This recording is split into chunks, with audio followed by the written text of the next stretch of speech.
আসসালামু আলাইকুম প্রিয় দর্শক,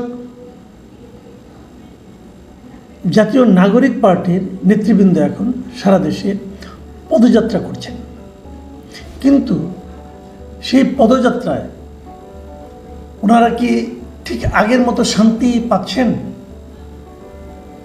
আমার তো মনে হয় নানা অভিযোগে, নানা ঘটনার প্রেক্ষিতে তাদের এখন নাজেহাল অবস্থা, অন্ততপক্ষে মানসিক দিক দিয়ে। আপনারা লক্ষ্য করেছেন গোপালগঞ্জ থেকে শুরু করে গোপালগঞ্জে, তারপরে কক্সবাজারে, তারপরে দেখলাম নেত্রকোনায়, ওনারা কিন্তু প্রতিটা মিটিংয়ে কোনো না কোনো সিনিয়র লিডারকে, কোনো না কোনো দলের সিনিয়র লিডার সম্পর্কে তারা নানা ধরনের কটূক্তি করেছেন, নানা ধরনের আপত্তিকর মন্তব্য করেছেন। আমরা দেখেছি সেই লোকগুলিকে ডিফেম করে এক ধরনের আনন্দ প্রকাশ করেছেন, অথবা ডিফেম করার মাধ্যমে তারা যে একটা বিরাট কেউ কেটা গোছের কেউ, সেটা প্রমাণের চেষ্টা করেছেন। তো যেটা হয়, এখন কি হলো, গতকালকে আমরা জানি যে বৈষম্য বিরোধী ছাত্র আন্দোলনের যিনি মুখপাত্র ছিলেন, গত অক্টোবরে যাকে মুখপাত্র হিসেবে ঘোষণা করা হয়েছিল, সেই উমামা ফাতেমা গতকালকে প্রথমে একটা স্ট্যাটাস দিয়েছিলেন ওই চাঁদাবাজি নিয়ে, গুলশানের সেই 50 লাখ টাকা চাঁদাবাজির ঘটনা, সেটা নিয়ে একটা স্ট্যাটাস দিয়েছিলেন এবং ওখানে ইঙ্গিত দিয়েছিলেন যে এর শিকড় অনেক গভীরে। এবং তারপর রাতে উনি একটা লম্বা সময় নিয়ে ফেসবুক লাইভে কথা বলেছেন, প্রায় 2 ঘন্টা 24 মিনিট ছিল সেই লাইভের দৈর্ঘ্য। মানে অনেক কিছু, উনি যা মনে এসেছে সব বলে দিয়েছেন। এটা যে সাজানো গোছানো সম্ভব না, এবং উনি কথা বলতে বলতে আবেগ আপ্লুত হয়ে গেছেন, কান্না করেছেন। এবং ওনার মূল বক্তব্যটা কি? মূল বক্তব্যটা হলো যে গত আগস্টে, 5ই আগস্টে যখন শেখ হাসিনা সরকার দেশ থেকে পালিয়ে গেল, তারপর থেকে ওনার দৃষ্টিতে এই বৈষম্য বিরোধী ছাত্রদের মধ্যে একটা বড় অংশ হঠাৎ করে নানা ধরনের জবরদখল, চাঁদাবাজিতে জড়িয়ে পড়ে। এবং এক পর্যায়ে ওনার মনে হতে থাকে যে জুলাইকে, এই জুলাই যে চেতনা, জুলাই যে শব্দ, এটাকে তারা মানি মেকিং মেশিনে পরিণত করে ফেলেছে। দেখুন, বিশাল একটা বড় অভিযোগ, কিন্তু জুলাইয়ের চেতনা নিয়ে দেশটাকে বিভক্ত করা হচ্ছে ক্রমাগত। এটা আপনারা দেখেছেন যে এই জুলাইয়ের সৈনিক, এই জুলাইয়ের চেতনা ধারণ করছে, এই জুলাইয়ের আহত, এই জুলাইয়ের নিহত, এই সবগুলোর কথাই আসলে যারা উচ্চারণ করছেন তাদের মধ্যে বেশিরভাগ মানুষ এগুলিকে উচ্চারণ করছেন যার যার ধান্দা চরিতার্থ করার জন্য। উমামা ফাতেমার বক্তব্যে মোটামুটি এটাই পরিষ্কার হয়েছে। আমি তবুও কিছু কিছু জায়গায় ওনার বক্তব্যগুলো আমি একটু পড়ে শোনাতে চাই। উনি এক জায়গায় বলেছেন, মুখপাত্র হওয়ার পর প্রথম আবিষ্কার করেছি যে এগুলো দিয়ে লোকজন নানা কিছু করছে। আমার কখনো মাথায় আসেনি যে এগুলো দিয়ে টাকা পয়সা ইনকাম করা যায়। তাহলে হোয়াই ইন দ্য আর্থ এটাকে আমি একটা মানি মেকিং মেশিনে পরিণত করতে যাব? কিন্তু দুর্ভাগ্যজনকভাবে সেটা হয়েছে খুবই কমন, খুবই রেগুলার বেসিসে হয়েছে। মানে খুবই প্রায় সবাই করেছেন, উনি যেটা বলতে চেয়েছেন। উনি আরেক জায়গায় লিখেছেন, আরেক জায়গায় বলেছেন যে 5ই আগস্টের পরদিন সকালবেলা থেকেই দেখি সমন্বয়ক পরিচয়ে নাকি এক একজন এক এক জায়গায় গিয়ে নাকি দখল করছে। আবার আরেক জায়গায় উনি বলেছেন যে এই বৈষম্যবিরোধী ছাত্র আন্দোলনটা ওই সময়ে উনি এটা জানি নাই, উনি বলতে চেয়েছেন যে এটা আসলে কী দরকার। মানে এই নামটা দিয়ে আন্দোলন শেষ হয়ে গেছে, হাসিনা পালিয়ে গেছে, এখন আর বৈষম্য বিরোধী ছাত্র আন্দোলন এই পরিচয়টা, এই সংগঠনের ব্যানারটা ব্যবহার করতে হবে কেন? তখন উনি বলেছিলেন যে এই প্ল্যাটফর্মটাকে আরও বড় করে ডিসেন্ট্রালাইজ করে ফেলা উচিত, এবং এই কথাগুলো বলেছিলেন। কিন্তু ওই সময় সবাই তার সমালোচনা করেছেন, এবং তিনি বলছেন যে এখন এই কথাটা বলে আমি যেন অনেককে শত্রু বানিয়ে ফেলেছি। তার মানে কার কাছে উনি শত্রু হয়েছেন? যারা ওই পরিচয়টাকে ব্যবহার করে চাঁদাবাজি, অর্থ উপার্জন, অনৈতিক ক্ষমতা লাভ করা, এই সমস্ত কাজে ব্যয় করেছেন, তাদের কাছে কিন্তু উমামা ফাতেমা শত্রুতে পরিণত হয়েছেন। উনি আরেকটা গুরুত্বপূর্ণ কথা বলেছেন, সেটা হলো বৈষম্যবিরোধী ছাত্র আন্দোলনের সবগুলি সিদ্ধান্ত হেয়ার রোডে, মানে উপদেশে যে বাসভবনগুলো আছে, হেয়ার রোডে বসে ঠিক করা হতো, সেগুলোই বাস্তবায়ন হতো। মানে সংগঠনের নাম বৈষম্যবিরোধী ছাত্র আন্দোলন, কিন্তু এই সমস্ত সিদ্ধান্ত হতো উপদেষ্টাদের বাড়ি থেকে। তার মানে এই ধান্দাগুলোর সঙ্গে প্রকারান্তরে ওনারাও জড়িত ছিলেন বলে, হয়তো এখনও আছেন জানি না, উমামা ফাতেমা দাবি করছেন। এবং উনি আরও কিছু অদ্ভুত কথা বলেছেন, যে যেমন উনি বলেছেন, ওনার ভাষায় আমি বলি, উনি বলেছেন বিষয়গুলো এত অদ্ভুত ছিল যে কোনো কিছুর কোনো ঠিক ঠিকানা ছিল না। চাঁদাবাজির অভিযোগ আসতো, একজনের বিরুদ্ধে যে স্বজনপ্রীতি ও টেল্টার দেওয়ার যে অভিযোগ আসতো, এগুলো আমি খুব ভালো করেই জানতাম। শুধু চট্টগ্রামের কাহিনী সলভ করতে গেলে অনেকের প্যান্ট খুলে যেত। এরকম আরও অনেক জেলার কাহিনী আছে, এগুলো ধরতে গিয়ে দেখেছি এগুলো তো অনেক দূর পর্যন্ত গড়িয়ে গেছে। এই যে অনেক দূর পর্যন্ত গড়িয়ে গেছে, এটাই হলো মূল বক্তব্য। মানে অনেক দূর পর্যন্ত কোথায় গড়িয়ে গেছে, তার মানে এই সংগঠনে যারা নাকি নেতৃস্থানীয় ছিলেন তাদের মধ্যে এটা কিন্তু গড়িয়ে গেছে, মানে তারাও এর সঙ্গে অল্প বিস্তর জড়িত হয়ে পড়েছেন। এই কথাটাই কিন্তু উনি বলতে চেয়েছেন। যা হোক, উনি শেষ পর্যন্ত বলছেন যে উনি কেন এটা ছাড়লেন। উনি বলছেন যে ন্যূনতম আত্মসম্মান আছে এমন কেউ এই প্ল্যাটফর্মে, মানে বৈষম্যবিরোধী প্ল্যাটফর্মে টিকতে পারবে না।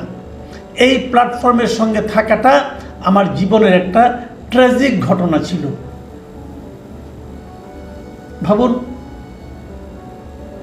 এই হলো এত বড় একটা অর্জন, এত বড় একটা জুলাই, এত সম্মানের একটা জুলাই, সেই সম্পর্কে জুলাইয়ের অন্যতম শীর্ষস্থানীয় নেত্রী উমামা ফাতেমার বিশ্লেষণ এবং আত্ম-উপলব্ধি। উমামা ফাতেমা জুলাইকে বিশ্লেষণ করতে যে বলেছেন যে মানুষ রাস্তায় যে পরিমাণ ফাইট করেছে সেটা অবিশ্বাস্য। মানে গত জুলাই আমার মাথায় একবারও আসেনি যে এটা দিয়ে টাকাও ইনকাম করা যায়। আমি মুখপাত্র হওয়ার পর প্রথম আবিষ্কার করেছি যে এগুলো দিয়ে লোকজন নানা কিছু করছে। টেন্ডার বাণিজ্য, তদবির বাণিজ্য, ডিসি নিয়োগ, তমুক জায়গায় তমুক কাজ, এগুলো অহরহ করে বেড়াচ্ছে। দেখুন, এই যে তদবির বাণিজ্য, ডিসি নিয়োগ, বিভিন্ন নিয়োগ নিয়ে যে কেলেঙ্কারিগুলো, এগুলোর কথা কিন্তু আমরা শুরু থেকে শুনে আসছি। এবং এগুলোর সঙ্গে যে এই ছাত্ররা জড়িত ছিল সে সমস্ত অভিযোগও কিন্তু আমরা পেয়েছি। সচিবালয়ে তারা নিয়মিত যেত, এবং এইটায় যাওয়ার পর তারা ওখানে কী করতো না করতো এটা নিয়ে সাংবাদিকদের যাতে কিছু লিখতে না পারে সমস্ত সাংবাদিকদের অ্যাক্রেডিটেশন কার্ড বাতিল করা হয়েছিল, যা নাকি বাংলাদেশের ইতিহাসে কখনো হয় না অতীতে। এরা করেছিল কেন? তাদের নাকি সাংবাদিকরা কিছু জানতে না পারে।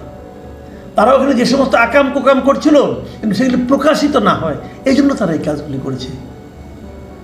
তো হচ্ছেটা কি? এত বড় আন্দোলনের ফল কার হাতে যে নষ্ট হলো, কিভাবে নষ্ট হলো? যাদের উপর সবচেয়ে বেশি ভরসা করেছিলাম তারা সবচেয়ে চরিত্রহীন, তারা সবচেয়ে দুর্নীতিগ্রস্ত হিসাবে প্রমাণিত হয়েছে। এই হলো আমাদের দেশের অবস্থা। এখন সেই দল ওই বৈষম্যবিরোধী ছাত্র আন্দোলনে কিন্তু এনসিপি করেছে। এখন তাদের নিজেদের যখন তারা নিজেদেরকে পুত পবিত্র দাবি করে, তখন না আসলে মানে অধিক থেকে পাথর হয়ে যাওয়ার মতো অবস্থা হয় আমাদের। দেখুন, আরও একটা ঘটনা কিন্তু ঘটেছে। এটা তো অর্থনৈতিক অনৈতিকতা, এটা তো অর্থনৈতিক মানে আপনার দুর্নীতি, কিন্তু চারিত্রিক অনৈতিকতার ব্যাপারটা সেটাও কিন্তু এসেছে। এটাও এই ফেসবুকে পাওয়া গেছে। এই অভিযোগটা করেছেন নীলা ইসরাফিল। আপনারা সবাই জানেন যে বৈষম্যবিরোধী ছাত্র আন্দোলনের থেকে আসা এনসিপির বড় নেতা সারওয়ার তুষার, তার বিরুদ্ধে কিন্তু নীলা ইসরাফিল অভিযোগ করেছে যে সে তাকে যৌন হেনস্থা করার চেষ্টা করেছে, নানাভাবে কুপ্রস্তাব দিয়েছে ওভার টেলিফোন, এবং সেই রেকর্ডও সবাই জেনেছে। এই ঘটনার প্রেক্ষিতে সেই সারওয়ার তুষারের বিরুদ্ধে এনসিপির পক্ষ থেকে একটা লিখিত শোকজ করা হয়েছে। তারপর কি হয়েছে? তারপর আর কিছু হয়নি। তারপরে কথা আর কেউ জানে না। এতদিন অপেক্ষা করার পর সেই নীলা ইসরাফিল তিনিও ফেসবুকে আপনার স্ট্যাটাস দিয়ে বলেছেন যে উনি জাতীয় নাগরিক পার্টির সঙ্গে তার সম্পর্ক ছিন্ন করেছেন এবং উনি বলেছেন আমি নৈতিকতাকে বেছে নিচ্ছি, দুর্বৃত্ত রাজনীতি নয়। দুর্বৃত্ত রাজনীতি মানে কে? যেটা এনসিপি করছে, এনসিপির যে রাজনীতি সেটাকে উনি দুর্বৃত্ত রাজনীতি বলেছেন। তিনি লিখেছেন এনসিপি একটি রাজনৈতিক দল যেখানে অপরাধীর বিচার হয় না, যেখানে একজন নারীকে হেনস্থার পরেও অপরাধীর পক্ষে নীরবতা পালন করা হয়, সেই জায়গায় আমি এক মুহূর্তও থাকতে পারি না। তো নীলা ইসরাফিল আরও বলেছেন একজন নারীকে অপমান, নিপীড়ন ও সামাজিকভাবে ধ্বংসের চেষ্টা করা যে ব্যক্তিটি করেছে তার বিরুদ্ধে যখন কোনো শাস্তিমূলক পদক্ষেপ নেওয়া হয় না, বরং সে দলীয় ছত্রছায়ায় বুক ফুলিয়ে ঘুরে বেড়ায়, সেই দল আর কোনো মতাদর্শ বা ন্যায় বিচারের প্রতিনিধিত্ব করে না। আমি খালি বলবো এনসিপির অবস্থানটা এখন কোথায়? নৈতিক অবস্থান কোথায়? অর্থনৈতিক সততার অবস্থানটা কোথায়? এনসিপির লোকজনের পরিবর্তনটা কি আমাদের চোখে পড়েনি? আলোচনা হয়নি? অত্যন্ত গরিব অবস্থা যে থাকতেন একসময়, যার পকেটে টাকা থাকতো না, হঠাৎ করে বেরিয়ে গেলো সে জমিদার ফ্যামিলির লোক। হঠাৎ করে বেরিয়ে গেলো তার বাড়িতে, আগে যার বাড়িতে খুঁটি হেলে পড়তো তার বাড়িতে পাকা বাড়ি হচ্ছে, এখন গাড়ি চড়ছেন, নানা কিছু হচ্ছে। এবং রূপায়ণ টাওয়ারের মতো একটা মানে গুরুত্বপূর্ণ জায়গায় বিশাল অফিস নিয়ে তারা বসছেন। কোত্থেকে আসে অর্থ? শুনুন, একটা কথা বলে শেষ করি, মাথায় রাখবেন। টাকা মানে অর্থ কখনো আসমানি উপায়ে আসে না। আসমানি উপায়ে অর্থ আসলে আমাদের নবী করিম সাল্লাল্লাহু আলাইহি ওয়াসাল্লাম আর তাকে আর খেজুর খেয়ে রোজা রাখতে হতো না।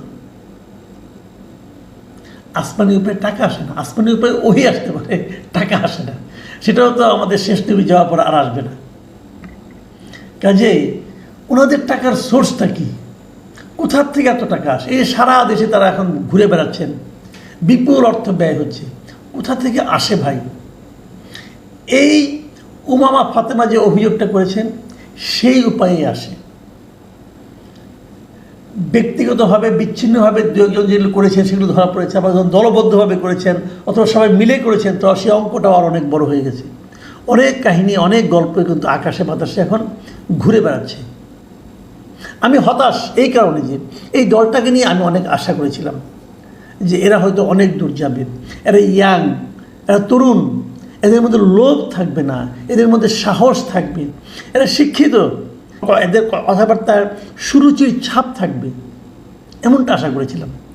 কিন্তু যে প্রত্যাশাগুলি করেছিলাম সবগুলিতে একদম বিপরীত দেখলাম। টাকা পয়সা দেখে মাথা খারাপ হয়ে গেছিল। প্রিয় দর্শক, আমরা এই অবস্থায় আছি।